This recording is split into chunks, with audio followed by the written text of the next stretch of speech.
Alors bonjour, bienvenue sur la chaîne, je vous parle cybersécurité aujourd'hui. J'ai eu des soucis pour la deuxième fois. Alors je vous explique.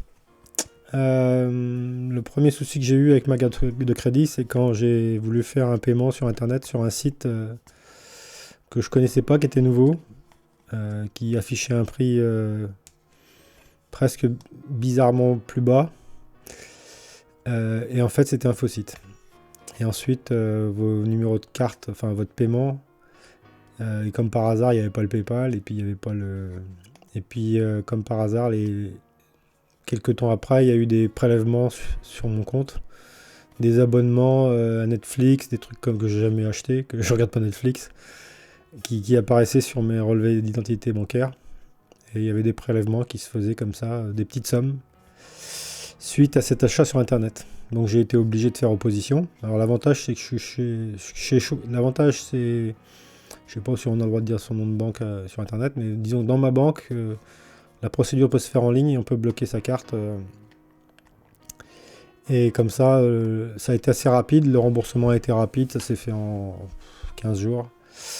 Il y a toute une procédure à suivre. Dans ce cas-là, il faut aussi dénoncer le site sur .gouv pour dénoncer les escroqueries. Quand vous le faites, qu'est-ce qui se passe? Rien. Le site était toujours en fonctionnement 2 mois après. Et les gens continuent de se faire arnaquer sur ce site-là. Donc qu'est-ce qu'on remarque, c'est que en fait, .gouv, c'est un site dormant, quoi. Ou alors un site avec une tellement longue liste d'attente qu'il n'y a pas de réactivité en face. Ils n'ont pas mis en place un système réactif, quoi. Vous dénoncez qu'un site est frauduleux, et il continue de l'être 2 mois après. Voilà, c'est un fait. Deuxième problème que j'ai eu, alors 2 mois après ce problème, là maintenant je me méfie beaucoup plus. Je vais plus sur les sites non connus. Et s'il n'y a pas le PayPal ou s'il y a des trucs bizarres, j'abandonne, même si le prix est intéressant. Et bien en fait, moi je suis obligé de faire le plein de ma voiture sur des stations essence automatisées. Il n'y a pas d'humain. Et quand on rentre sa carte, un jour, je sais plus où c'était, mais je trouvais que c'était un peu bizarre. Que je dis tiens, ils ont changé le système, il dépasse un peu, il est plus long que d'habitude. Ou alors, de mémoire, il y avait un truc qui était vert, qui était brillant. Je dis, tiens, ils ont changé une pièce sur le distributeur. C'est neuf. En fait, je sais pas lequel des deux c'est, qui me paraissait bizarre. Mais le fait est que ma carte a été clonée. C'est-à-dire, ils ont mis un skimmer, on appelle ça. Ils ont mis un skimmer sur le distributeur de carburant. C'est un scanner qui va cloner votre carte. Il va envoyer un signal sur la puce. La puce va répondre au signal et ils vont, je ne sais par quel moyen technologique, enregistrer et reproduire et cloner la carte. Ils sont capables de cloner vos cartes quand vous les utilisez. Bonjour le manque de sécurité. Alors, ce petit truc-là, il est arrivé, il s'est démocratisé, soi-disant, pour améliorer la sécurité. Et je me rends compte qu'à long terme, en fait, ça facilite la tâche des voyous pour prendre, sans risque, de l'argent à tout le monde. Voilà. Alors, comment je m'en suis rendu compte, je vais sur mon compte parce que j'attendais un virement d'une assurance. Puis je vois des opérations et puis je m'amuse à regarder un peu plus en détail. Parce que dans ma banque, le détail, c'est assez détaillé. On voit pas que la somme, on voit où la somme a été débitée. Et donc je voyais dans le détail, je vois une ville dans laquelle je vais jamais. Et qui me débite dans un petit supermarché. Il y a une somme de 8,50 € qui est débitée. Dans un petit supermarché que je connais pas et dans lequel je vais jamais. Alors le truc, c'est il faut se servir de l'intelligence artificielle. Vous copiez les données. Alors vous copiez les données de vos relevés, la ville, le lieu, et vous les mettez dans l'intelligence artificielle parce qu'en fait c'est des tickers, vous savez pas trop c'est quelle société en fait. Mais l'intelligence artificielle, elle a une base de données, elle va pouvoir trouver c'est quoi le supermarché. Et c'est quoi l'adresse du supermarché dans lequel il y a eu le retrait. Alors si vous n'avez pas une banque en ligne, si vous avez des banques un peu archaïques, vous n'aurez pas accès à ce détail. Et quand vous êtes volé, vous n'avez pas de moyen de vérifier. Voilà.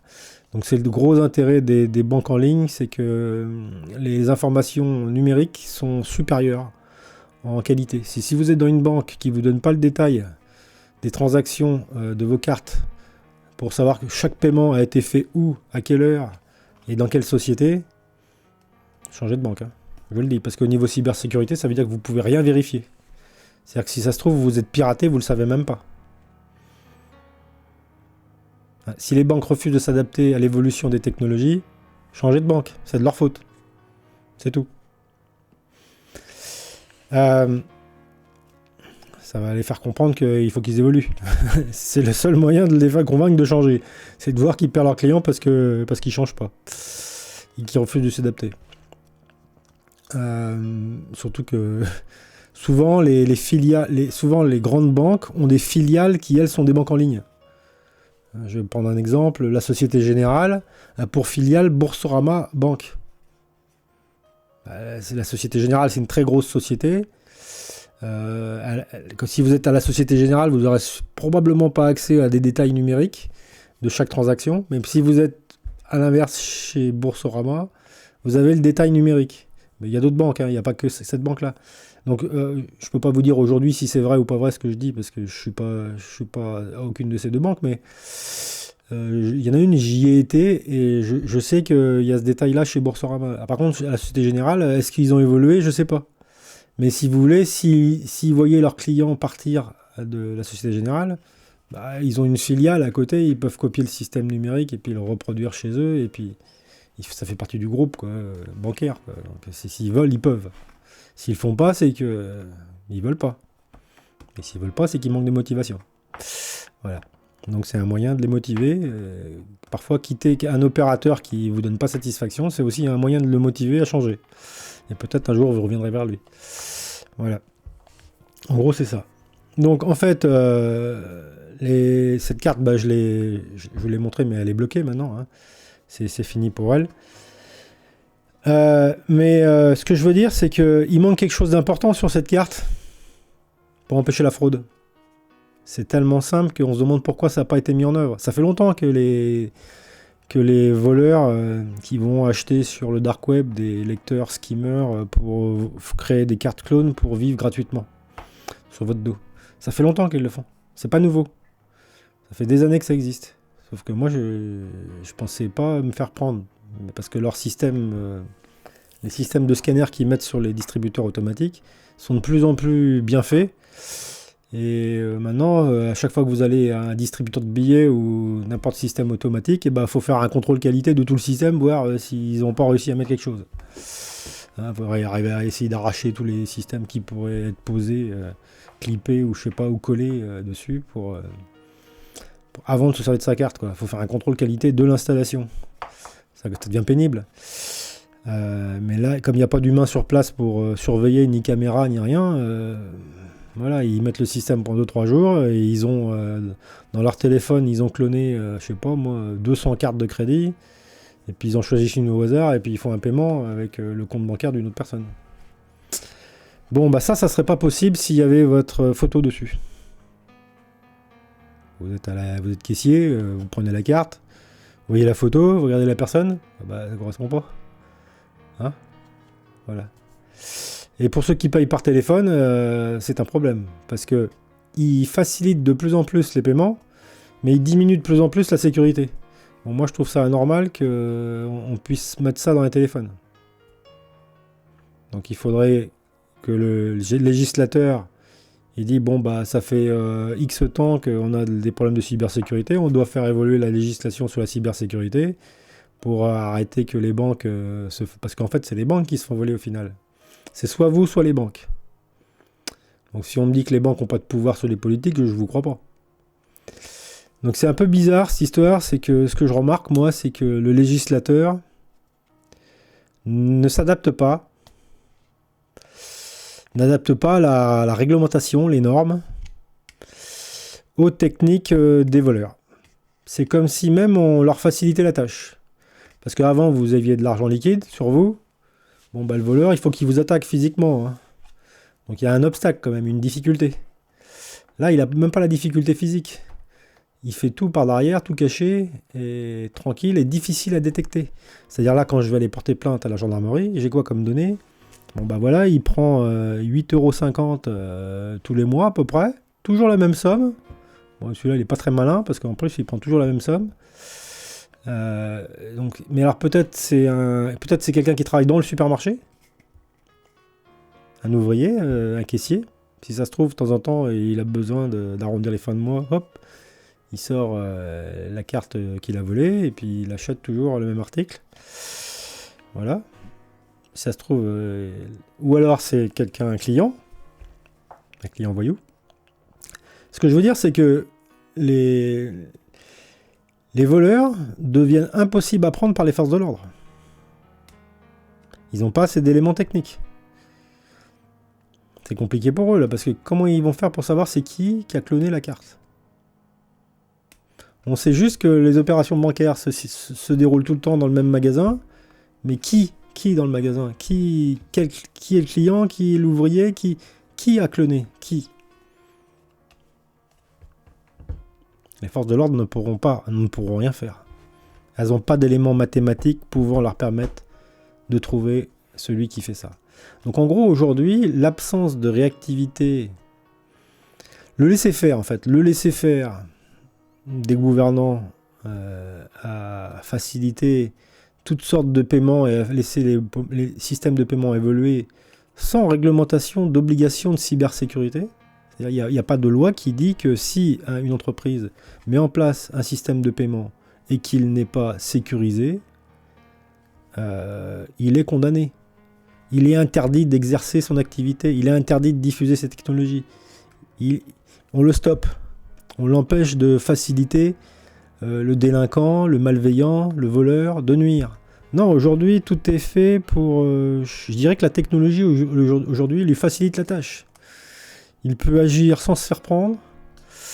Les forces de l'ordre se retrouvent impuissantes face aux données qu'elles ont.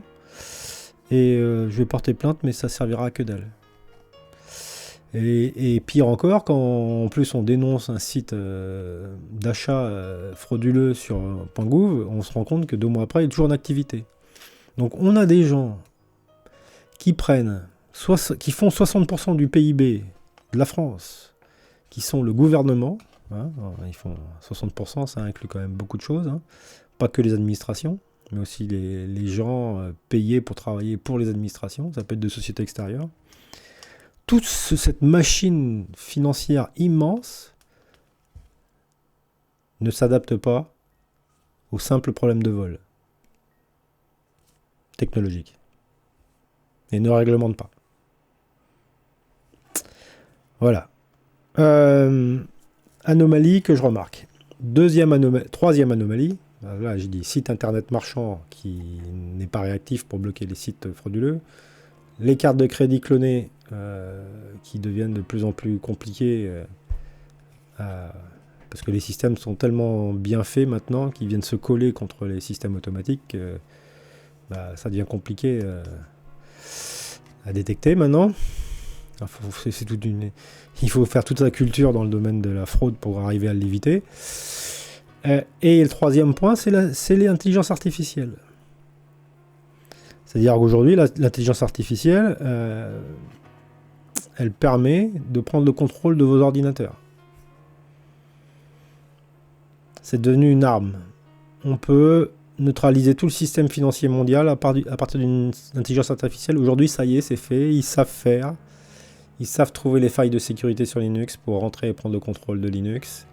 Ils savent entrer sur les systèmes bancaires qui sont codés en... Je sais plus, c'est pas le même langage, mais ils ont trouvé des failles de sécurité. Et on peut vider les comptes en banque du monde entier et mettre tout à zéro et grâce à une intelligence artificielle. Aujourd'hui, c'est possible, c'est fait. C'est possible de le faire. C'est pas encore passé à l'action parce que c'est pas encore tombé entre les mains malveillantes. Mais les mains malveillantes veulent détruire. Elles aiment ça. Alors, je vais vous raconter une histoire parallèle à ce que je viens de vous dire. Donc en gros, la cybersécurité, aujourd'hui, l'argent en cash et vos muscles devienne la meilleure cybersécurité du moment. Voilà. On revient en arrière. Parce qu'en fait, parce que les gouvernants ne légifèrent pas, quand ils font des normes, ils les font extrêmement précises. Et on a l'exemple du connecteur USB. C'est-à-dire que leurs normes sont tellement précises que l'ingénieur en face, il trouve toujours un moyen de contourner puisqu'ils ont fait quelque chose de trop précis et pas assez global.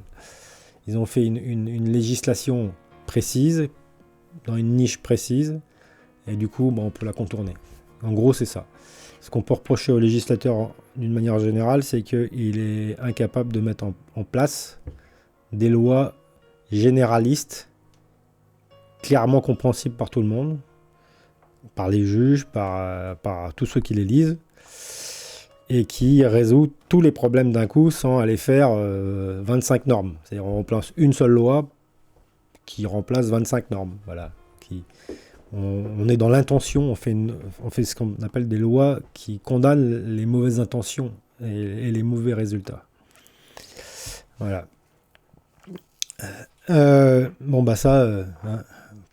Avec le gouvernement actuel, vous pouvez toujours attendre. En ce moment, c'est l'immobilisme total. Hein. Il ne se passe rien de positif pour vous. Hein. Ça va plus en s'aggravant. Et alors, qu'est-ce qui se passe si tout le système financier tombe? Le problème, c'est que ça marche plus. Hein. Pour le coup, c'est l'acte de cybersécurité le plus puissant qu'il y ait jamais eu. Vous ne pouvez plus payer par téléphone, vous ne pouvez plus payer par téléphone, vous ne pouvez plus accéder à vos comptes bancaires, à voir combien vous avez d'argent. Donc du jour au lendemain, on vous demande d'échanger les biens et services sans argent. Du jour au lendemain. Qui est sur Terre? Est-ce que vous pensez que ça va arriver à pouvoir se faire? Voilà, moi j'y crois pas aujourd'hui, pas du tout. Le niveau d'évolution spirituelle des humains sur Terre n'est pas du tout capable de faire ça, au jour d'aujourd'hui. Peut-être ça arrivera demain, je l'espère, mais au jour d'aujourd'hui, non. Et alors, je vais vous raconter une autre histoire, qui est ce qu'on appelle la chasse aux démons. Voilà, la chasse aux démons. Ça, c'est un truc que j'ai fait quand j'étais plus jeune. Donc, la chasse aux démons. Et quand vous avez vaincu 500 démons, voilà, vous êtes le gardien qui empêche le chaos par les démons, en neutralisant les démons. Gendarme, par exemple. Hein, prenons un cas concret. Gendarme, il va neutraliser les vilains voyous et il va les neutraliser. Bon, quand vous avez fait ça, qu'est-ce qui reste? Il reste rien.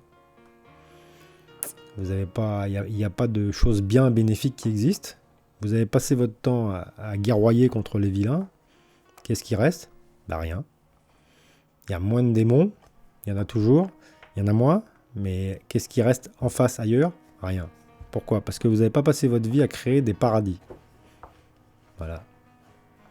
Donc en fait, qu'est-ce qui convient de faire dans la vie? Est-ce qu'on doit passer son temps à guerroyer contre les vilains, les démons, tout ce qu'on veut? Ou est-ce qu'on doit passer sa vie à essayer de créer des trucs super cool, qui créent de la richesse, qui sont super bien, super agréables, super plaisants, etc. C'est la deuxième qu'il faut faire. Parce que votre vie, ça va être un enfer à guerroyer contre les démons toute votre vie, sans cesse, sans cesse et sans cesse.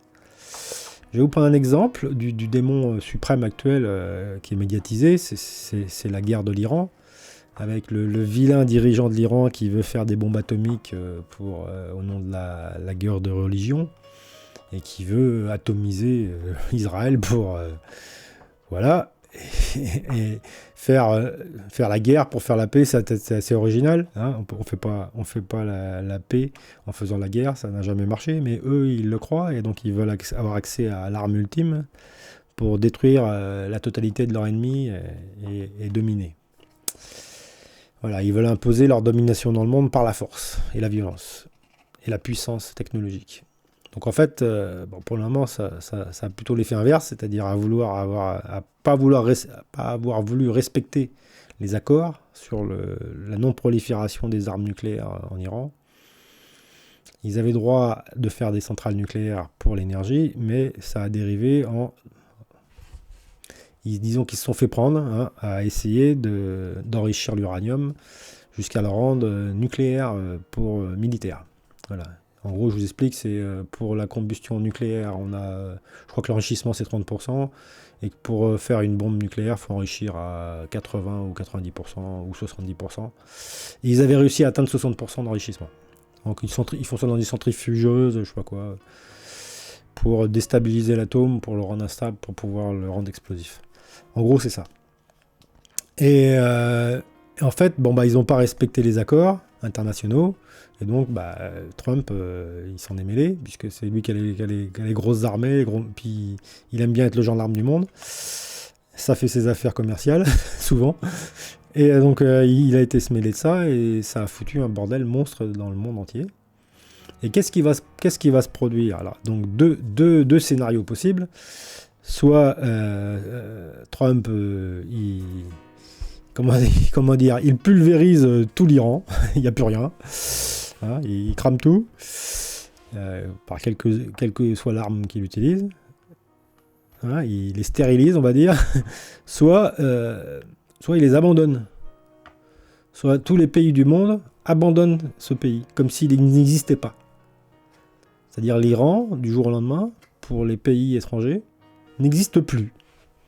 C'est-à-dire elle sort des carnets de commandes. Les entreprises de l'Iran n'existent plus, elles ne sont plus dans les carnets de commandes des entreprises internationales, etc. Et du jour au lendemain, la balance commerciale extérieure de l'Iran, ça devient zéro. C'est-à-dire ils n'arrivent plus à récupérer de l'argent de l'extérieur. Ils deviennent isolés. Ils peuvent avoir toutes les armes du monde, s'ils n'ont pas d'argent pour les payer ou pour les fabriquer ou pour etc. Ça va vite tourner court. Et c'est ce qui risque très précisément de leur arriver, en fait. En fait, ils vont avoir les deux. Ils vont avoir de la menace militaire, mais qui sera probablement pas mise en œuvre. Mais comme il a pas respecté les accords, de fait, le monde entier perd confiance en lui. Donc il est classé dans la catégorie voyou, hein, mais il y en a d'autres. Hein. Il y a pas, si avec lui, mais enfin en tout cas là c'est lui qui pose les problèmes, donc c'est lui qui est visé pour le moment. Et en fait la seule solution c'est que l'Iran, en fait leur puissant chef iranien, il a plus mis la merde. Parce qu'en fait, il avait fait une erreur, c'est-à-dire le puissant chef iranien qui voulait améliorer probablement la vie. Il y avait probablement une bonne intention au départ, c'était d'améliorer la vie de son peuple, mais il a voulu le faire par un moyen qui est spirituellement pas bon, c'est-à-dire obtenir des avantages par la force. Voilà. C'est-à-dire la violation du libre arbitre, on appelle ça, violation du libre arbitre.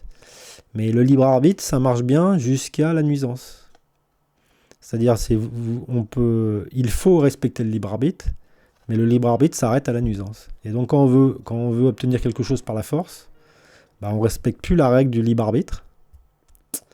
Et en plus, comme on veut utiliser la force, on crée la nuisance. Donc, à partir de là, comme il avait une bonne intention de départ, mais un mauvais moyen, comme il n'a pas respecté les règles universelles des lois de la vie, c'est une loi de la vie universelle, hein, le libre arbitre. Et la non-nuisance. La libre arbitre s'arrête à la non-nuisance, c'est une règle universelle, des lois de la vie. Tous ceux qui mettent en place des règles qui ne respectent pas ça, il y a toujours des conséquences négatives et des problèmes derrière. Je peux vous donner un exemple tout simple, c'est le service des impôts, ils sont barricadés derrière des systèmes de sécurité parce qu'ils ont peur du peuple. Pourquoi ils ont peur du peuple? Parce qu'ils prennent l'argent des gens sans leur accord. Et il y a des gens qui ne sont pas d'accord. Et donc ça crée une guerre entre services fiscaux et population. Et régulièrement, ils subissent des actes d'hostilité physique, concrets ou verbal ou psychologique ou de tout genre. Je connais pas tous les détails de ce qui se passe là-bas, mais quand je vois tout ce qu'ils ont mis en place en termes de sécurité à l'intérieur du bâtiment, je me dis qu'il se passe pas mal de choses qui vont pas bien. Et je vais vous donner un exemple. Par exemple, là, j'ai rencontré un conseiller de député, mais qui lui-même avait été député avant. J'ai été stupéfié du temps qu'il a mis pour comprendre.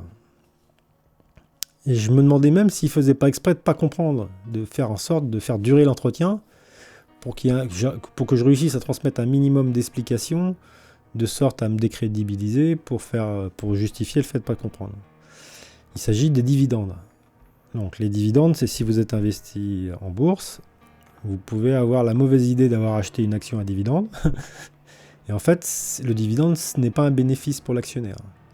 Parce qu'en fait, le jour où vous percevez le dividende, on vous déduit la valeur de ce dividende de votre compte bancaire, de votre compte boursier. C'est-à-dire, on vous verse en cash une somme, 5 euros par exemple, par action. Vous avez 10 actions, ça fait 50 euros. Mais alors, les actions que vous possédez, parce qu'on vous verse un dividende parce que vous possédez les actions de cette entreprise, vos actions, vous allez voir le solde de vos actions qui va diminuer de 50 euros. Voilà. Donc en fait, vous avez gagné 0.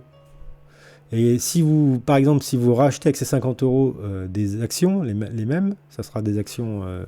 si l'action coûte 50 euros, vous aurez une action en plus. Mais vous aurez la même somme. C'est-à-dire vous aurez le même solde. Voilà. Vous aviez 50, ça fait 10 actions, ça fait 500 euros. Donc vous aviez 10 actions de 50 euros. Vous touchez 50 euros, c'est 5 euros par action, donc vous touchez 10 fois 5 euros. Donc vous touchez 50 euros. Avec 50 euros, comme le cours de l'action est à 50 euros, vous pouvez acheter une action supplémentaire. Donc vous avez plus 10 actions, mais vous avez 11 actions. Mais vous avez toujours 11 actions égale 500 euros. Avant, vous aviez 10 actions égale 500 euros. On vous verse un dividende, on vous décompte la valeur de vos actions de 50. Vous rachetez une action et vous avez 11 actions pour toujours 500 euros. En gros, c'est de la dilution, on appelle ça. Non, du split, pardon, c'est du split. Splitter, ça veut dire, par exemple, quand une action est trop chère, genre qu'il y a certaines actions qui coûtent 10 000 euros, l'action, bon, vous n'avez pas assez d'argent pour acheter l'action, donc pour stimuler les acheteurs, pour que plus de gens puissent acheter cette action, et faire monter le cours le cours en bourse, parce que plus il y a d'acheteurs, plus par rapport aux vendeurs, plus le cours monte. Hein. C'est le principe de l'offre et de la demande.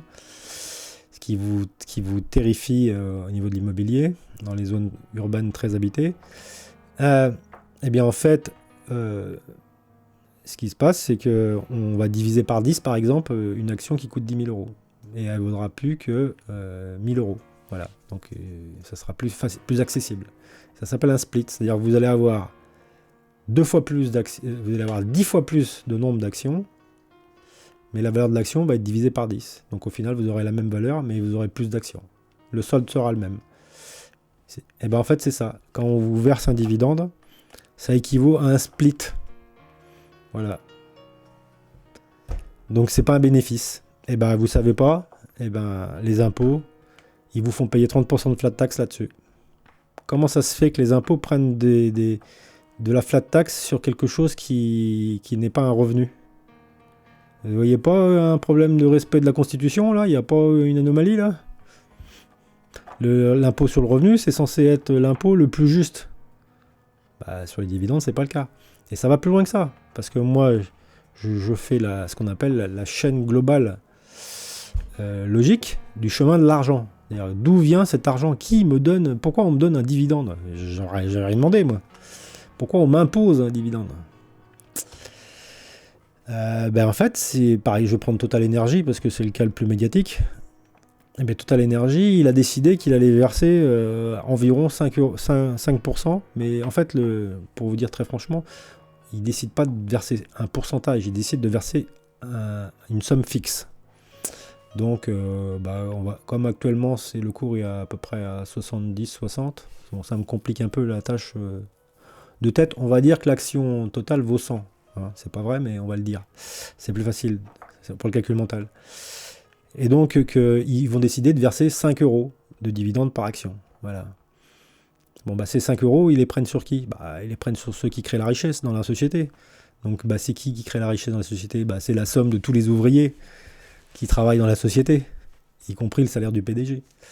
Voilà, on décide de prendre 5% à tout le monde dans la société. Quand on aura pu leur verser sous forme de prime. Hein, d'accord? Et on va le donner. À qui on va le donner? On va le donner aux actionnaires. Mais on ne va pas le donner directement aux actionnaires. Vous ne recevez pas un virement de Total Energy.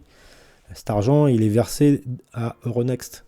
Parce que c'est Euronext qui gère une grande partie des actions européennes, par exemple. Mais dans le monde entier, là, le système que je vous explique, il est valable dans le monde entier. Ça peut être BlackRock, ça peut être... voilà. Donc, Enfin, c'est pas, non, non, on dit pas BlackRock, on dit ça peut être S&P Global, ça peut être Euronext, ça peut être je sais plus quoi. Je les connais pas tous, hein. Je suis pas un expert.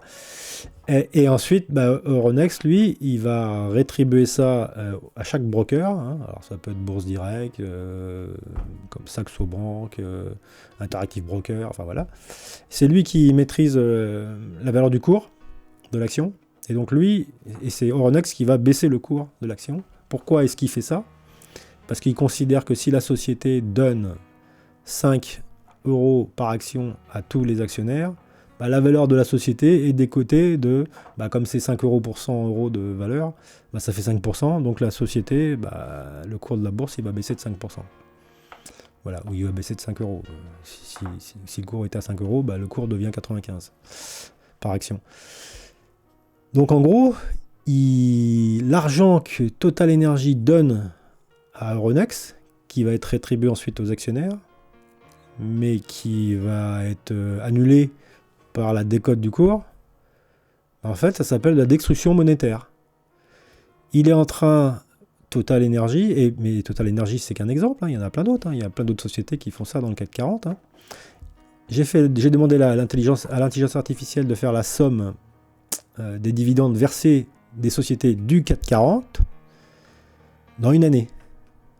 Parce que cet argent-là, il est détruit. Ce que je suis en train de vous dire, c'est qu'on prend de l'argent aux travailleurs, on le donne à Euronext qui le détruit, et puis après, il vous donne du cash, et en plus, vous allez payer des impôts. Donc en fait, c'est vraiment une perte totale. Le dividende, c'est une perte totale.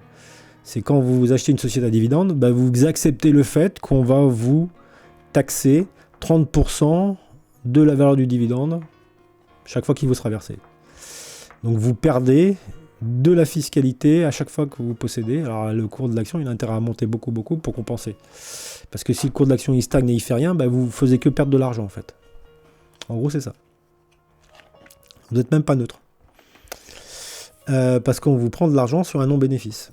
Parce que aux impôts, ils croient que parce qu'on nous verse du cash sur notre compte, parce qu'en fait les impôts, ils séparent tout, ils décloisonnent. C'est-à-dire vous avez des bénéfices sur les profits des achats-ventes d'actions, et vous avez des profits sur le versement des dividendes. Et vous avez des profits sur les intérêts. Les intérêts, c'est votre cash. Sur votre cash, vous touchez des intérêts. Voilà. C'est pas tous les brokers, mais il y en a qui le font. Donc si votre cash est chez Interactive Broker et que vous avez des dollars, on va vous donner le taux de la banque centrale, qui est de... ça a baissé d'ailleurs, maintenant ils rétribuent que 3%. Ils donnent 3% sur votre cash. Voilà, si vous avez un capital de au moins 100 000 euros.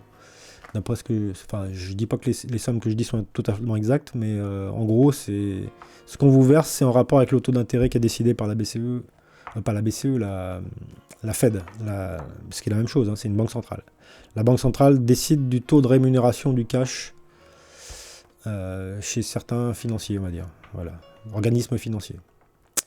Il y a des banques qui ne vous rétribuent pas, c'est-à-dire l'argent, ils le touchent. Toutes les banques touchent le taux des banques centrales, mais elles ne le rétribuent pas forcément à leurs clients. Voilà. Ou pas intégralement, ou pas du tout. Voilà, c'est ça qu'il faut savoir.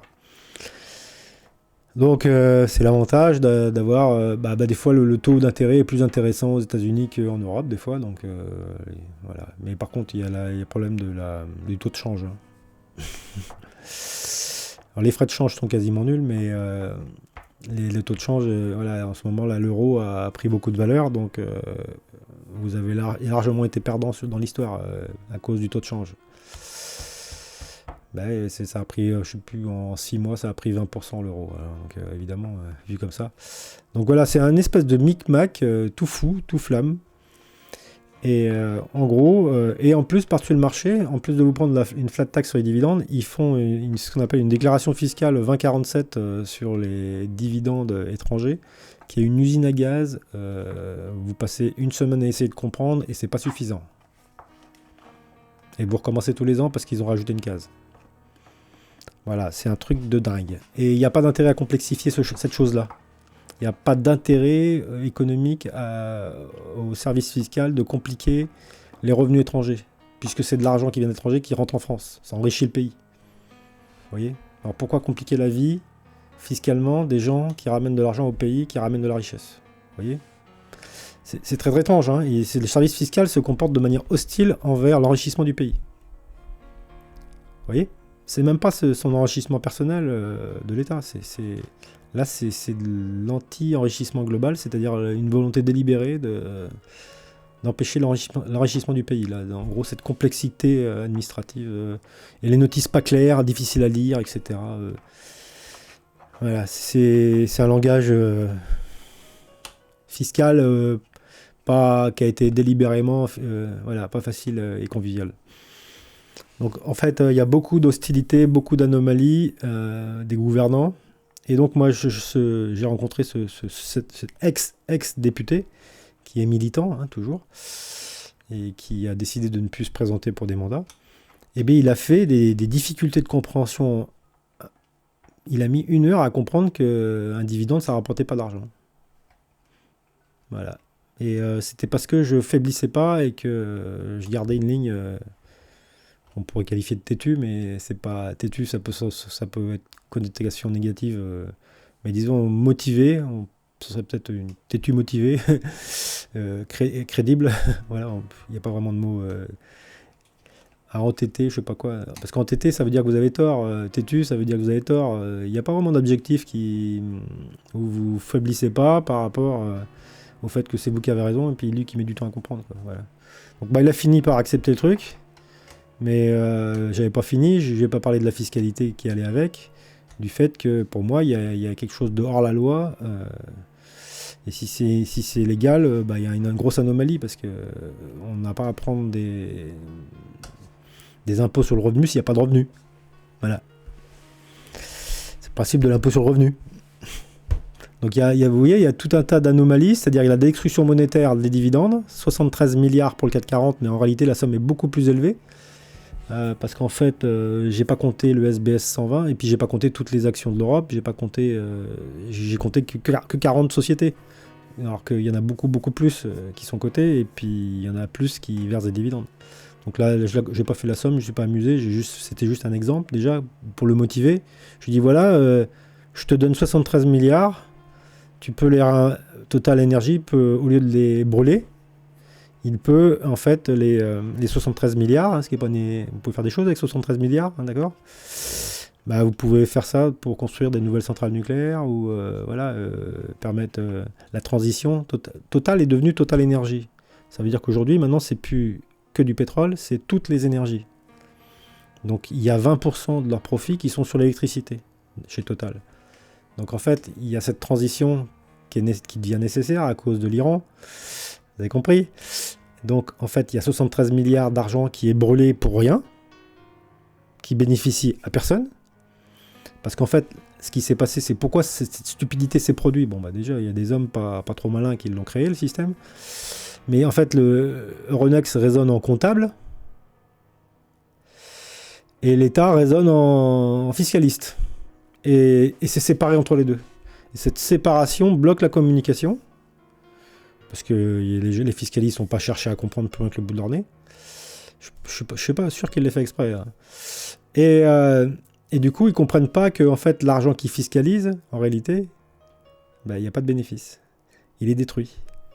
Donc pourquoi est-ce que dans un État, on autorise des entreprises à prendre un billet tous les mois et à le cramer devant tout le monde ? Je vous rappelle que brûler, il y a une loi qui interdit de brûler les billets.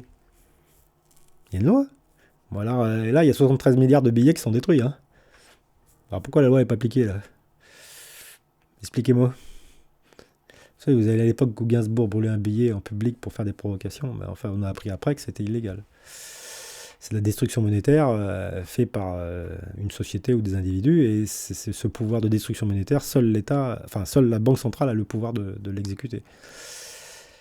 Voilà. Voyez Donc en fait, d'un côté, je vois une inaction d'adaptation aux technologies donc une espèce de chaos. Et puis alors moi, j'ai un peu compris en fait que ce que j'ai compris pendant cet entretien avec l'ex-député, c'est qu'en fait, il voulait être payé à travailler le plus à reculons possible. Je fais rien, je fais pas de conneries. un peu, ça me faisait penser à ça. Je fais rien, je fais pas de conneries. Oula, et puis si je m'engage dans la guerre contre les dividendes, oula, qu'est-ce qui va m'arriver? Je lui dis, c'est simple, t'as pas de loi contre toi.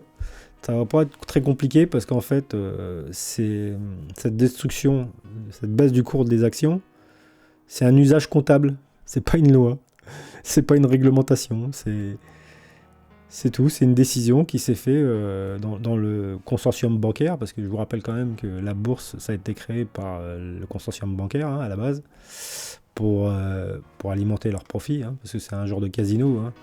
Ce qui est intéressant, c'est que dans la bourse, vous voyez l'effet concret de l'esprit de compétition, l'esprit négatif de l'esprit de compétition. Pourquoi la compétition, c'est un esprit négatif? Parce que ça, il y a beaucoup de gens qui... Moi, j'ai fait de la compétition assez jeune, à partir de 13 ans jusqu'à, je sais plus... Ma dernière compétition, c'était en 2002, quand j'ai fait 5 en demi-finale, je suis à Trans, en BMX. Et moi, je me suis amusé à poser la question, pourquoi vous faites de la compétition? Et moi, c'était pas pour la même raison qu'eux. Moi, c'était juste pour passer du temps avec les copains ou être dans une animation avec des gens, etc. Puis passer du bon temps, et puis voilà. C'était ça, moi. Mais que je gagne ou que je gagne pas, si je gagne, je roule plus longtemps, parce que je me qualifie, et puis je fais d'autres courses, mais... voilà, ça me traumatise pas de savoir que j'ai pas gagné. Mais il y en a pour qui, ils me disent, ouais, on fait de la compétition pour gagner. Voilà. Ils veulent gagner. C'est parce que pour eux, ça les valorise. Ils aiment se valoriser. Donc la compétition pour eux, c'est important. Et puis bon, à ceux à qui j'ai posé la question, c'est souvent des gens qui gagnent en plus. Donc du coup, des fois 2, 3e, mais ils sont en général souvent dans les 2-3 premiers. Donc ils sont dans le podium, donc ils sont sur le podium, donc ils sont sur les honneurs, voilà. Et voilà, c'est ça. Et alors c'est quoi le problème dans la compétition? Parce que c'est un système de motivation à essayer de devenir meilleur. Le problème de la compétition, c'est que beaucoup de participants, peu de gagnants. Socialement, c'est inacceptable. Alors, en sport, c'est pas gênant parce que votre bénéfice, vous l'avez à travers l'exercice physique et les sensations que vous en bénéficiez. Et puis la coupe ou le chèque qui est sur le podium, vous en foutez parce que d'abord, soit le chèque est très petit, soit la coupe elle vous encombre plus qu'autre chose. Faut l'astiquer, faut enlever la poussière, elle s'oxyde, et puis elle finit à la poubelle un jour. Ou alors on la redonne à quelqu'un d'autre. Et puis si on veut la mettre là en gloire, vous avez vu, je suis bon, j'ai gagné des compétitions. C'est de l'orgueil, ça sert à que dalle. Pour épater les autres, ouais. Bon, c'est un jeu, quoi, c'est rien d'autre. Et en fait, quand vous mettez en application cet esprit de compétition, ce qu'ont fait les banques, c'est de l'esprit de compétition. C'est-à-dire la bourse, c'est par définition un esprit de compétition, c'est-à-dire beaucoup de participants et peu de gagnants. Parce que les gagnants ont des outils, des systèmes d'intelligence qui vont battre tout le monde. Et en fait, c'est 90% des gens qui perdent de l'argent les 3 à 5 premières années en bourse. 90%, sachant qu'il y en a beaucoup qui vont capituler et qui seront rentrés là-dedans pour ne finalement que perdre. Voilà. Et parce que c'est très compliqué, parce que etc.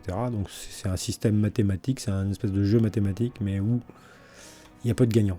Donc c'est un système qui, au niveau social, n'est pas acceptable, puisque là, c'est la vie des gens, c'est la consommation, il y a des choses qui...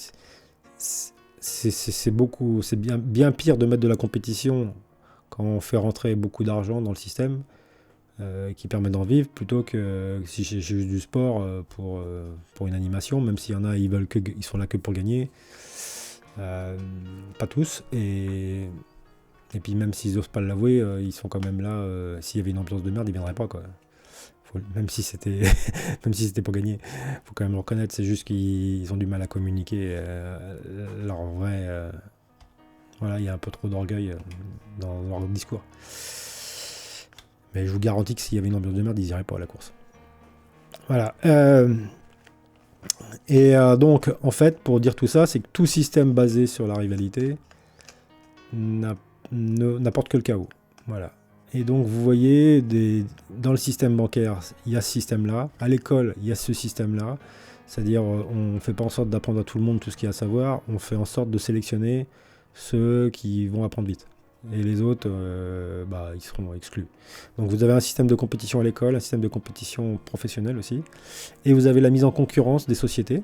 Et là, on y assiste vraiment, c'est-à-dire l'incapacité des dirigeants du monde à dire, vous arrêtez de vous foutre sur la gueule entre laboratoires de recherche d'intelligence artificielle, vous travaillez ensemble pour faire un système d'intelligence artificielle sécurisé, par un truc qui est là pour bousiller toute l'économie mondiale.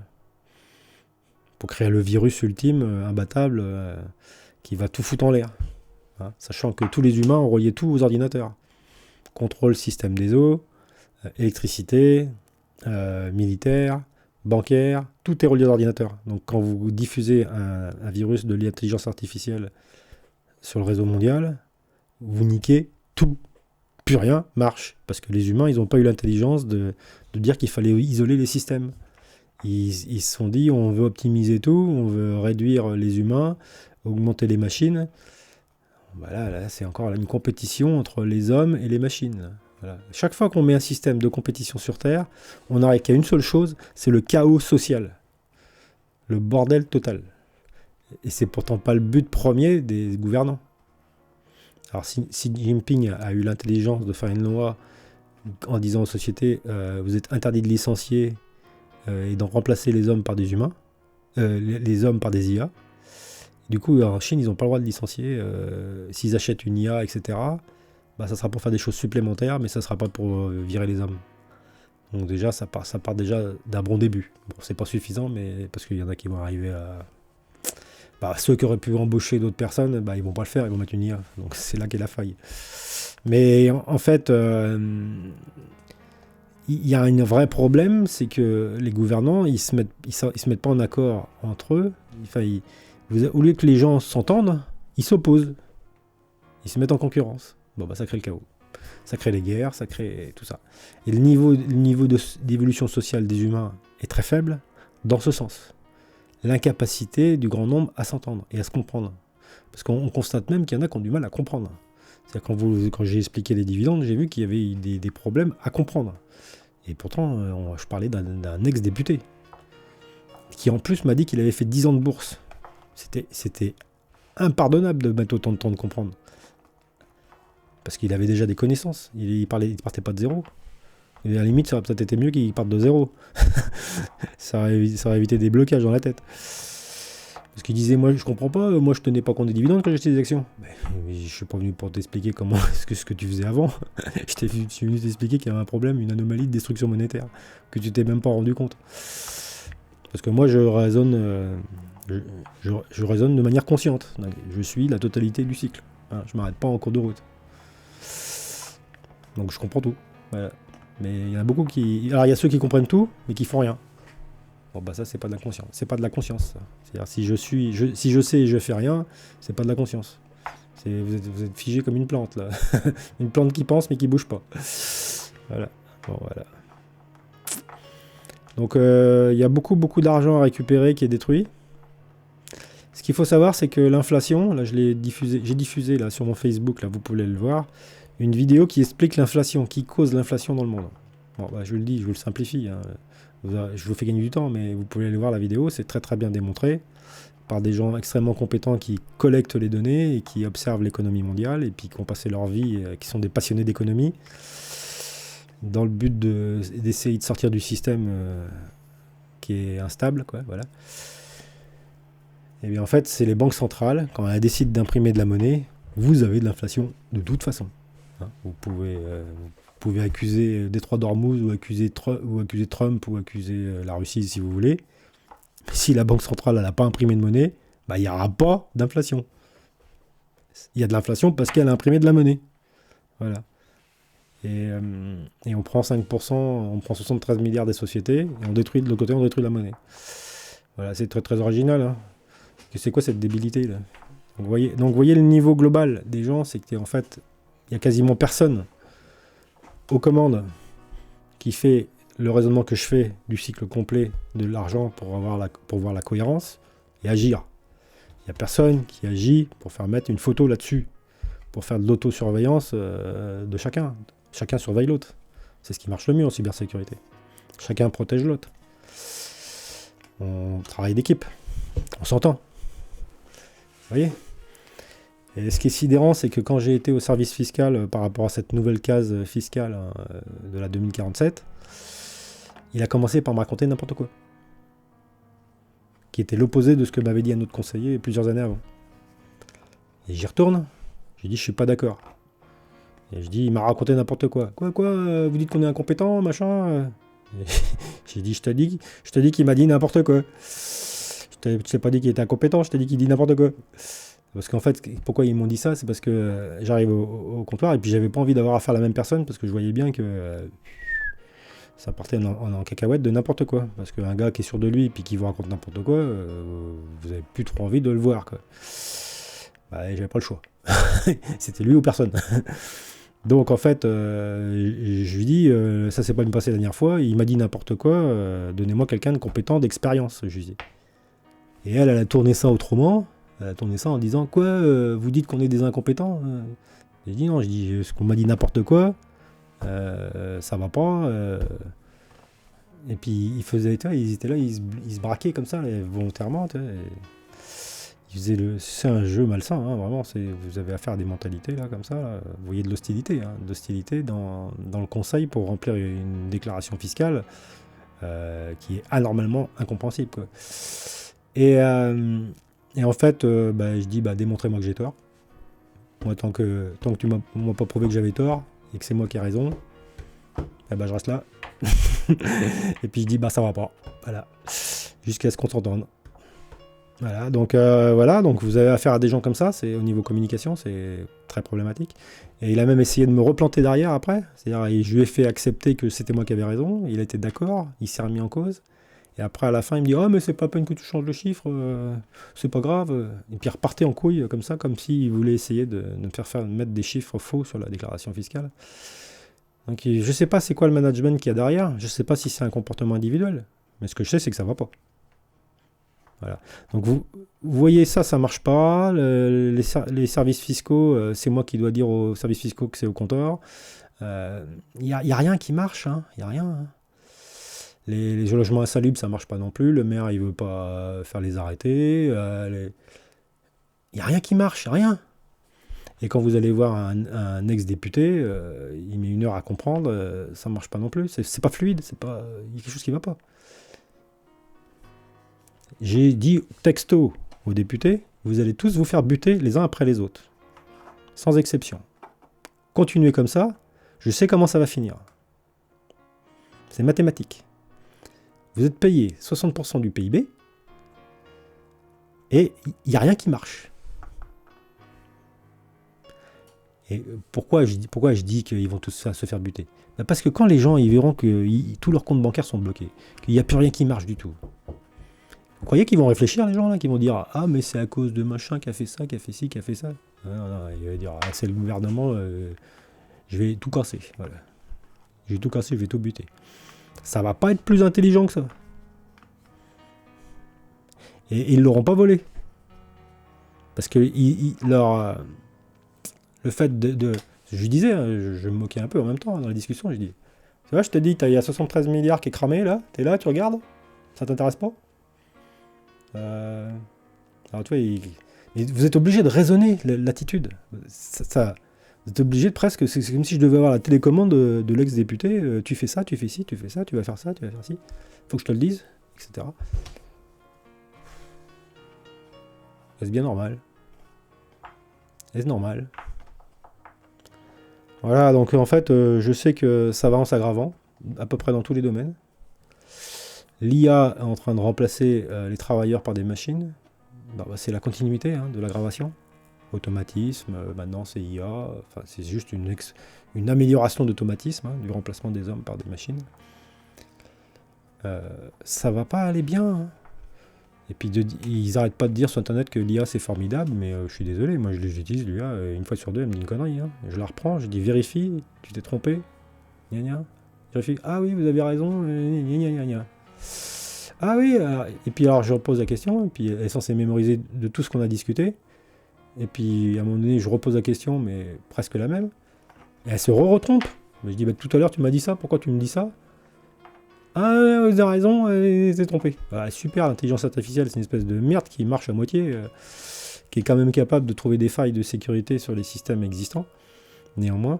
Mais c'est pas fiable, quoi. C'est bancal. Il y a tout le bien qu'ils en disent, mais je suis désolé, mais c'est pas pour demain que les chefs d'entreprise ils vont être convaincus que l'IA, ça va fiabiliser leur entreprise. Hein. Pour le moment, ils vont pas avoir confiance. Mais quand l'IA va devenir un objet technologique de confiance qui fonctionne bien, ça va être une catastrophe. Hein. Si la catastrophe mondiale économique ne s'est pas produite avant, parce que vous avez des pays hostiles qui cherchent à nuire. Tous ces problèmes de cybersécurité que vous avez, ils proviennent très très souvent de la Corée. Alors, je ne sais plus si c'est Corée du Nord ou Corée du Sud. Mais ils passent leur temps à voler des milliards en crypto-monnaie, ils passent leur temps à chercher à corrompre les systèmes de crypto-monnaie pour prouver de l'argent. Et là, encore une fois, ces systèmes de crypto-monnaie, quand vous arrivez à voler l'argent, qui a volé, on ne sait pas. En fait, tous ces systèmes technologiques, c'est pas un progrès du tout. On voit et on constate tous les jours que c'est pas un progrès du tout. C'est une régression en sécurité. Vraiment, parce que maintenant, les voleurs, ils sont tellement difficiles à trouver qu'on leur a facilité la tâche, quoi. Voilà, c'était la vidéo du moment. Pour vous dire, tout part en cacahuète. Et ceux qui pourraient stopper ou améliorer les choses, ils sont pas rapides à comprendre. Je sais pas s'ils vont être actifs. Même avec une carotte de 73 milliards, je sais pas si je vais obtenir un résultat. En passant par la voie des députés, mais on m'a dit que c'était possible. Il m'a dit quand même, si c'est possible, parce que je lui ai dit, est-ce que c'est possible avec 73 milliards de faire voter une loi qui interdit les dividendes et qui finalement oblige les entreprises à pas cramer le pognon, mais à la réinvestir pour faire fonctionner l'économie, etc. Ou payer une prime aux ouvriers qui vont acheter des matériaux pour améliorer leur maison, etc. Vous voyez, je viens d'avoir une bonne action d'une valeur de 73 milliards là. Hein. J'ai une intention de bénéfice pour vous de 73 milliards minimum, parce qu'en fait c'est beaucoup plus en réalité. C'est beaucoup plus, mais je sais pas combien. Voilà. Parce que 40 actions, c'est pas beaucoup. Hein. Je vous jure qu'il y a des actions du SBS 120. Alors, le SBS, c'est 120 actions. Dans les 120 actions, il y a aussi des sociétés du CAC 40 qui sont dans la liste. Mais il y en a qui versent des dividendes et qui ne sont pas dans le CAC 40. Et parfois même des dividendes conséquents. Parce qu'en fait, le CAC 40, c'est les 40 plus grosses capitalisations. Et qu'après, la 41e, 42e, elle sort de la liste, mais elle peut verser des dividendes importants. AXA Assurance verse des dividendes importants. Coface, les BNP, toutes les bancaires versent des gros dividendes, etc. Et c'était dingue, ils les prennent et puis chez Euronext, ils les crament. Vous voyez le niveau là. Me demandez pas pourquoi. Enfin, je vous ai dit, c'est la séparation des raisonnements mathématiques. Hein. Le raisonnement comptable et le raisonnement fiscal. Et puis, il y a un mur entre les deux, ils ne communiquent pas entre eux. J'ai vu le même problématique dans les entreprises. C'est-à-dire, par exemple, moi, j'étais dans le bureau d'études. La société, c'était une holding, mais c'était le même bâtiment, en fait. Hein. Et vous aviez la SAS, la holding dans le même bâtiment, etc. Une société pour le bureau d'études, l'engineering, société engineering, société SAS, la production, la gestion, la partie informatique, industrialisation, ERP, GPAO, enfin voilà, tout ça, service achat, et nous, c'était juste notre société à nous, c'était que le bureau d'études, mais c'est la même société, tout le monde travaille ensemble. Mais légalement, c'est séparé. Dans la tête des gens, c'est comme un mur. C'est comme si on avait construit un mur et que c'était deux sociétés différentes, alors qu'il n'y avait qu'à passer la porte et aller au couloir et puis discuter avec le service achat. On avait vraiment l'impression d'être dans la même boîte, mais les gens, ils disaient, nous c'est le bureau d'études, on s'occupe du bureau d'études. Si y a des problèmes chez vous, c'est pas notre problème à nous. Et puis réciproquement. Et moi, j'ai pas pris le problème pareil parce que j'ai vu que quand moi j'étais le responsable projet, je gérais l'affaire. Et je suis jugé sur les résultats de l'affaire finalement, au final. Et s'il y a eu des couacs, s'il y a un indice de plan qui n'a pas été diffusé correctement au bon indice, ou si les achats n'ont pas fait la saisie dans le système informatique au bon indice, ils ont commandé les mauvaises pièces. Ils ont commandé les anciennes pièces et pas les nouvelles qui ont été modifiées, et puis ils ne peuvent pas les monter à l'atelier, ça fait une perte.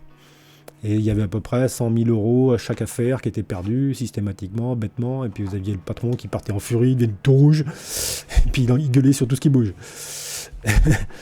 Mais ça résolvait jamais le problème. Et en fait, et puis gueuler, la stratégie gueuler, c'est comme prendre un fusil et tirer sur tous ceux contre qui on n'est pas content, mais le problème n'est pas résolu à la fin. Vous avez peut-être réussi à faire plein de blessés, plein de morts, plein de pas contents, mais le problème perdure. Et moi, j'ai pris le problème autrement. J'ai dit, bah tiens, moi, je vais vérifier le travail de l'acheteur. L'acheteur va vérifier le travail de l'industrialisation sur le RP, la GPAO, et puis la GPO va vérifier mon travail à moi. Enfin, on va faire une espèce de trilatéral, chacun regarde le travail de l'autre. Et puis à un moment donné, vous allez voir un écart. C'est-à-dire que moi, si j'ai transmis ça dans tel indice, mais que toi, tu as le plan qui n'est pas au même indice, bah, tu vas le voir forcément. Donc je te demande de regarder. Voilà. Je demande à chacun, vous regardez ce que fait l'autre. Et si c'est cohérent ce que vous faites vous. Comme ça, chacun vérifie le travail de l'autre, et puis il n'y aura jamais d'erreur. Parce qu'il y en a forcément un qui va se rendre compte d'une anomalie. Et parce qu'on n'est pas parfait. Voilà. Sur 3000 plans, à un moment donné, on se trompe, on est dérangé, etc. Il y a le téléphone qui sonne, paf, et puis on a perdu le fil de son truc, et puis l'erreur se produit. Voilà. Et comme même si on a 1 pour 1000 d'erreurs, c'est gênant. Voilà. Donc il n'y a que, en fait, seul ce qui est vérifié est juste. Mais en fait, c'était pareil, c'est toujours ce problème de mur psychologique. Un mur psychologique entre le service comptable de Renext et le service fiscal. Voilà, ça crée l'aberration. Dans une société, ça crée des erreurs d'indice de plan quand on crée un mur entre le service achat, l'industrialisation et le BE en disant c'est chacun dans son coin, alors qu'en fait, au contraire, il faut travailler ensemble. Vous avez la même chose pour l'économie mondiale, où on met les gens en concurrence et on crée une séparation. On crée à la frontière, la règle c'est comme ça, et puis de l'autre côté c'est comme ça, et puis c'est chacun dans son coin. Alors que pour l'IA, on voit bien qu'au contraire, il ne faut pas séparer, mais il faut rassembler. C'est-à-dire il faut dire que tous les bureaux d'études du monde entier, maintenant vous allez travailler ensemble, et vous avez intérêt à ne pas faire de conneries, parce que sinon il va vous arriver des ennuis. Parce que là, il s'agit de l'équilibre du monde entier. Et arrêtez de vous mettre en concurrence, et puis à faire sauter les verrous de sécurité pour être le premier à mettre l'IA qui sera la plus performante, mais en faisant sauter tous les verrous de sécurité, parce que vous voulez avancer plus vite que l'autre, et vous voulez, vous bâclez le travail, et puis la sécurité, ça passe au second plan, puis on verra bien, etc. C'est ce qui se passe. C'est qu'au nom de la concurrence entre les sociétés, c'est le n'importe quoi qui se développe, plutôt que l'esprit d'équipe de travailler ensemble pour améliorer la vie de chacun. Donc en fait, ce que je vous explique, c'est spirituel. Je suis en train de dénoncer la faiblesse du système humain sur Terre. Et c'est vraiment le fait de séparer. Séparer, diviser, créer automatiquement les problèmes. Et le problème est tellement important que j'ai été obligé de négocier. Alors là, vous me croyez ou pas, chacun croit ce qu'il veut. Moi, je suis télépathe, c'est cette particulier, et j'ai cette connaissance et évolution de conscience plus importante que tous les gens que je rencontre. Je dis pas qu'il y a personne qui a ma conscience, mais tous ceux que j'ai rencontrés, voilà, ils sont toujours loin derrière. Et des fois ils s'approchent, mais il n'y a toujours pas assez. Et donc, je suis télépathe, je peux communiquer avec n'importe quelle forme de vie, et j'ai un niveau de conscience qui est élevé. Voilà. Et donc, qu'est-ce que ça a comme conséquence, ça ? Ça a comme conséquence qu'il y en a qui sont en orbite, là, qui vivent dans des civilisations qui ont beaucoup plus d'évolution, qui sont beaucoup plus évoluées là-haut, qui n'ont pas ces défauts que je viens de vous décrire, et qui s'intéressent, et puis qui, eux, ont une responsabilité, c'est-à-dire la responsabilité de la sauvegarde de la vie. Voilà. Eux, ils ne sont pas là pour sauver les humains, ils sont là pour sauvegarder la vie globalement. Et donc, ils regardent ce qui se passe sur Terre, et puis ils voient qu'il y a pas mal de problèmes. Ils voient que les humains, ils balancent du plastique dans la mer, qu'ils empoisonnent tout, que l'évier, c'est une poubelle chimique, que ça balance à la rivière, que les eaux potables ne sont plus potables, que les poissons sont infestés de microplastiques, que l'agroalimentaire fait exprès d'empoisonner la bouffe, pour un but que je ne connais pas, parce qu'ils ne sont pas obligés, etc. Et que ça part n'importe comment, n'importe où, et puis eux, là-haut, les extraterrestres, ils disent « Putain, l'expérience des humains, c'est raté. » Alors, il faut une espèce intelligente sur une planète, hein, mais pas pour foutre le bordel. Au contraire. Pour réguler l'équilibre de toutes les formes de vie. Que chacun soit à sa place et pas qu'on ait 100 millions de lapins dans la rue, rongeurs qui bouffent tout, mais plutôt qu'on ait la bonne juste valeur de lapin dans la campagne, le bon juste compromis de renard et le bon juste compromis de sanglier, et qu'en fait il y a une espèce qui domine un peu, qui régule tout ça, quoi. Chacun, pas trop de celui-ci, pas trop de celui-là, un peu de tout le monde. Ça sert à ça, et puis aussi protéger la planète des hostilités naturelles extérieures que sont les astéroïdes. Donc en fait, une espèce intelligente, elle est là pour harmoniser la planète. Donc on implante des espèces intelligentes, hein, qu'on crée génétiquement. Hein, on appelle ça, c'est des espèces qui maîtrisent la génétique à un tel niveau qu'ils sont capables de créer des espèces. Bon, mais des fois, force est d'admettre que là, c'est en train de foirer. Et donc j'entre en communication avec eux parce que leur intention, à travers le flux des pensées télépathiques qui circulent partout, hein, c'est comme les ondes, on peut se brancher, et bien j'entends le fait qu'ils ont l'intention d'exterminer toute la population mondiale. Humaine. C'est ciblé. Hein.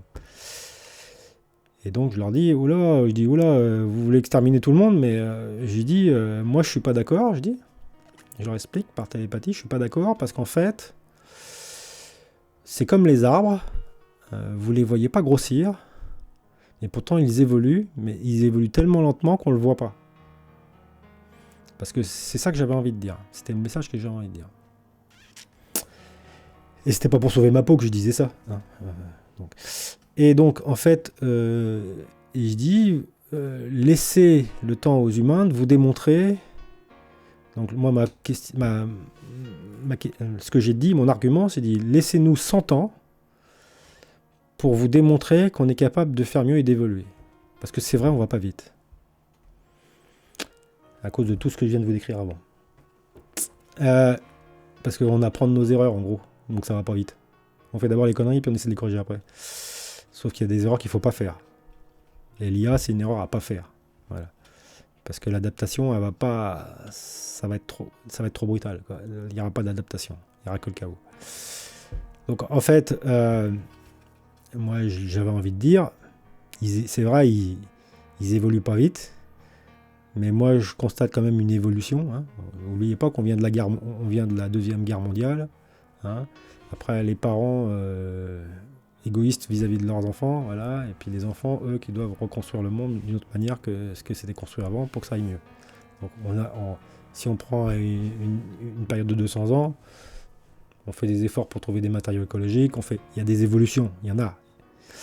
Ça va pas vite parce qu'il y a des fouteurs de merde, et puis parce qu'il y a des égoïstes, parce qu'il y a des inconscients, parce qu'il y a des gens qui comprennent pas, parce que voilà. Mais si on regarde sur une timeline longue, on se dit mais il se passe quelque chose, il y a une évolution. Voilà. Par contre, le bilan, eux, il est simple. Hein. Eux, ils vont regarder la qualité de l'eau dans la mer, ils vont regarder la qualité des eaux potables, ils vont regarder la qualité de l'air, ils vont regarder les analyses de sol, ils vont regarder l'analyse des êtres vivants, s'ils sont empoisonnés ou pas. Ils vont regarder ça. Eux, c'est des pragmatiques. Hein. Ils n'en auront rien à foutre de tous les arguments que je pourrais dire si le pragmatisme ne démontre pas que ça s'améliore. Les indicateurs environnementaux doivent s'améliorer pour démontrer qu'ils abandonnent leur idée d'exterminer l'humanité. Comprenez-le bien. Parce que eux, s'ils le font, c'est pas dans une intention hostile envers l'humanité. C'est c'est qu'ils admettront que c'est un échec, qu'ils vont devoir détruire leur propre travail pour recommencer à zéro. Pour sauvegarder tout le reste, qui va bien. Je suis désolé, mais la fonction mouche, même si pour nous, c'est pas bien pour les cerises, la fonction de mouche, elle fonctionne bien. Hein, c'est celle qui va... Par exemple, il y a un rat qui meurt, et ben, la mouche va pondre dessus, et puis les vers vont bouffer les chairs, et puis il y aura pas les éléments pathogènes vont disparaître avec les vers qui stérilisent tout ça. Hein. Je rappelle qu'on utilise les vers pour tous ces septicémies, les gens qui ont une infection. Alors on fait un pansement, on met des vers, et puis les vers vont manger les chairs mortes uniquement. Vous voyez ? Donc ils ont une fonction qui fonctionne bien, qui est acquis, qui est acceptée, et ça on ne revient pas dessus. Voilà. Donc c'est des formes de vie qui sont valides. Toute la chaîne animale est valide. Les dinosaures, c'était pas valide. Ils étaient trop hostiles, trop agressifs, ça allait pas dézinguer. Maintenant, ça va mieux. Vous voyez ? Donc on essaie d'aller vers un état de plus en plus de sérénité et d'équilibre, mais ça se fait pas en 5 minutes tout ça. Hein. Donc c'est de la génétique, même pour des gens très doués en génétique, ça, il peut y avoir des ratages. Donc là, ils constatent qu'il y a un ratage, ils veulent exterminer la population mondiale. Et c'est pas la peine de sortir son arme nucléaire, elle servira à rien. Hein. Nos armes les plus puissantes n'auront aucun effet. Hein. Ça sera comme souffler dans le vent. Il se passera pas plus.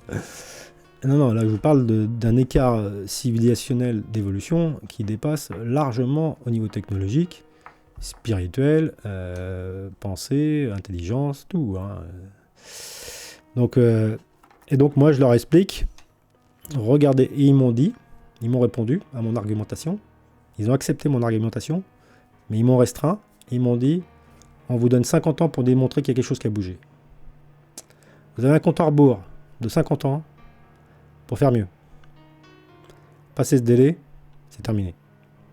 Si ils constatent que l'aggravation continue et qu'il n'y a pas d'amélioration, qu'il n'y a pas d'indicateurs environnementaux qui démontrent que le travail des hommes, la somme du travail des hommes n'obtient pas un meilleur résultat pour la vie et que ils ont toujours le désespoir de penser que ça va jamais marcher dans le futur, ça va ne faire que s'aggraver et après ça sera trop tard pour sauver tout le reste. Si on n'arrive pas à les convaincre de ça, dans 50 ans, c'est terminé. Donc en fait, quand j'agis sur un député et que j'essaie de supprimer les incohérences, l'histoire du dividende, c'est qu'une incohérence. Mais c'est la somme de toutes les incohérences qui créent les problèmes. Parce que si vous n'avez pas d'argent, vous n'avez pas de moyens. Si vous n'avez pas de moyens, vous ne faites pas de recherche sur l'environnement, vous ne faites pas la transition énergétique, vous améliorez rien, c'est le chaos partout, c'est le bordel partout, c'est n'importe quoi, c'est les villes c'est les rivières qui sont remplies de plastique qui flottent, donc il y a une somme de choses cohérentes et dans la finance et dans tout, où chaque individu doit intervenir auprès de la procédure prévue, parce qu'elles ont l'avantage d'exister, c'est qu'on peut agir, il y a des choses qui sont prévues pour agir, après c'est si les gens ils refusent d'agir, hein.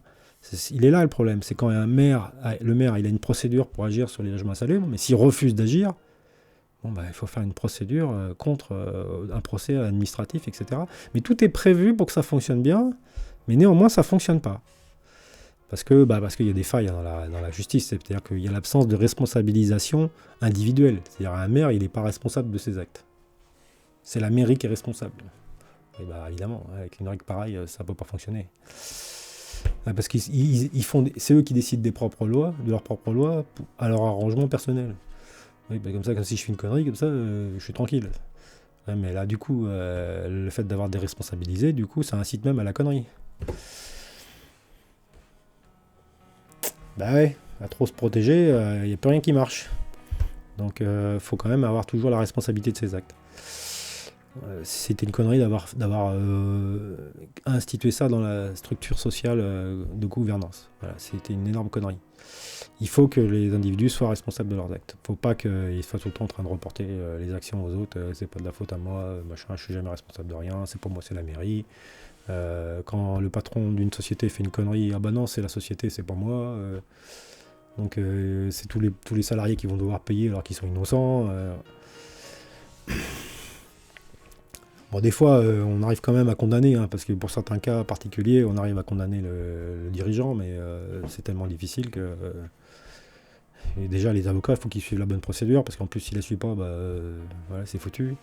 Ils ont complexifié tout le système juridique à un tel point que ça en vient à plus fonctionner, quoi. Pas tellement...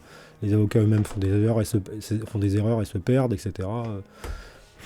L'avocat qui part à la retraite, il s'en fout, alors... c'est l'autre qui hérite de son affaire dont il s'est foutu, donc après c'est foutu parce qu'il n'a pas fait ce qu'il fallait. Il faut que les choses soient simples.